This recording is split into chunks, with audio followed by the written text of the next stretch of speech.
వ్యవసాయం మరియు అనుబంధ రంగాలు. ప్రముఖ వ్యవసాయ శాస్త్రవేత్త డాక్టర్ ఎంఎస్ స్వామినాథన్ గారి మాటలు నాకు గుర్తుకొస్తున్నాయి. వ్యవసాయం గాడి తప్పితే మరేదీ సక్రమంగా సాగడానికి అవకాశం ఉండదు. మన రాష్ట్ర వ్యవసాయ రంగం 62% జనాభాకు ఆసరాగా ఉంటూ మన ఆర్థిక వ్యవస్థకు వెన్నెముకగా నిలుస్తోందన్నది వాస్తవం. వ్యవసాయ రంగం ఎంతో ప్రాముఖ్యతను కలిగి ఉన్నప్పటికీ ఈ రంగానికి సంబంధించి అనేక కీలక పథకాలను అమలు చేయడంలో గత ప్రభుత్వం పూర్తిగా విఫలమైంది. వివిధ వ్యవసాయ పథకాల కింద చెల్లించవలసిన 5,510 కోట్ల రూపాయల బకాయిలను గత ప్రభుత్వం చెల్లించలేదు. వీటిలో 693 కోట్ల రూపాయల బకాయిలను మా ప్రభుత్వం చెల్లించింది. రాష్ట్రీయ కృషి వికాస్ యోజన కింద చేపట్టే డ్రిప్ ఇరిగేషన్ పథకాన్ని గత కొన్ని సంవత్సరాలుగా అమలు చేయలేదు. అసలు డ్రిప్ ఇరిగేషన్ ప్రాజెక్టుకున్న ప్రాధాన్యత గత పాలకులకు ఏం తెలుసు అధ్యక్ష? డ్రిప్ ఇరిగేషన్ అనేది ఈ దేశంలో లేని రోజుల్లో దాని ప్రాధాన్యతను గుర్తించిన నాయకుడిని చూశాం. దేశమంతటా డ్రిప్ ఇరిగేషన్ ఉన్న ఈ రోజుల్లో దాన్ని నిర్లక్ష్యం చేసిన గత పాలకుడిని చూశాం. ఈ సందర్భంగా డ్రిప్ ఇరిగేషన్ ఈ దేశంలోకి తొలి అడుగు ఎలా పెట్టిందనేది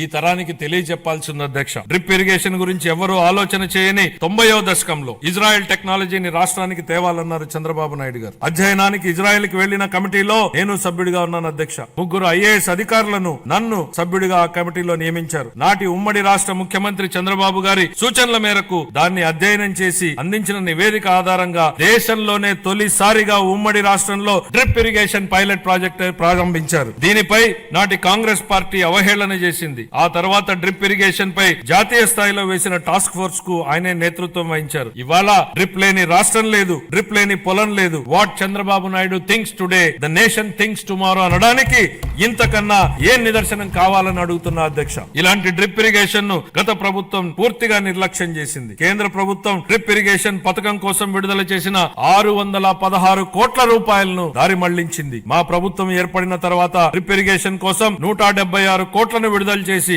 అదనంగా 85,000 హెక్టార్లను డ్రిప్ ఇరిగేషన్ కింద తీసుకురావడానికి మా ప్రభుత్వం అనుమతులిచ్చింది.